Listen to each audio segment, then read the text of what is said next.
তিনিচুকীয়াত ভাৰত চৰকাৰৰ কেবিনেট মন্ত্ৰী সৰ্বানন্দ সোণোৱালক উষ্ম আদৰণি।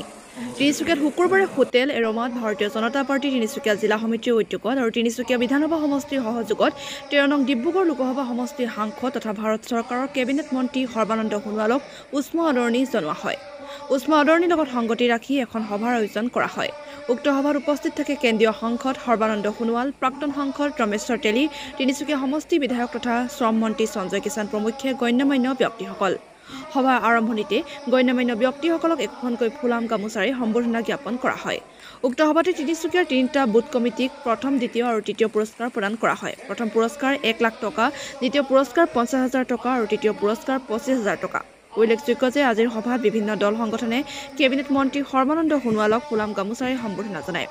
আজি আদৰণি সভাত হাজাৰৰো অধিক লোকে আগভাগ লয়। ডেস্ক ৰিপৰ্ট আপুনি চাই আছে দ্য ৰয়েল নিউজ। সহযোগত আজি যিখন সম্বৰ্ধনা সভা আয়োজন কৰা হৈছিল, এই সম্বৰ্ধনা সভাৰ যোগেদি তিনিচুকীয়া বিধানসভা সমষ্টিৰ ৰাইজে যিখিনি এই অভাজনক মৰম চেনেহ যাচিলে তাৰ বাবে ৰাইজৰ শীৰ্ষত মই গভীৰ কৃতজ্ঞতা জ্ঞাপন কৰিছোঁ। আৰু এইবাৰ লোকসভা নিৰ্বাচনত আটাইতকৈ সৰহ সংখ্যক ভোট দি বিপুল ব্যৱধানৰ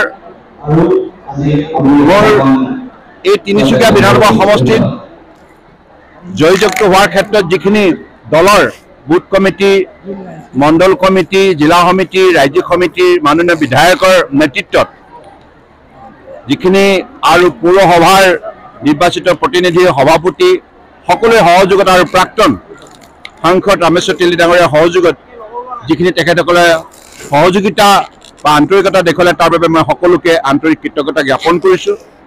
মই আশা ৰাখিছোঁ ভৱিষ্যতৰ দিনত ৰাইজৰ দিহা পৰামৰ্শ লৈ আমি একেলগে মিলি সমষ্টিৰ ৰাইজৰ বাবে আমি আন্তৰিকতাৰে কাম কৰি যাব লাগিব। ডিব্ৰুগড় লোকসভা সমষ্টিৰ ৰাইজৰ বাবে, অসমৰ ৰাইজৰ বাবে, সমগ্ৰ ভাৰতবৰ্ষৰ ৰাইজৰ বাবে আমি কাম কৰি যাব লাগিব। গতিকে সেই কামখিনি সুচাৰুৰূপে যাতে কৰি যাব পাৰোঁ তাৰ কাৰণে মই ৰাইজৰ আশীৰ্বাদ বিচাৰিছোঁ, দিহা পৰামৰ্শ আৰু সহযোগিতা বিচাৰিছোঁ।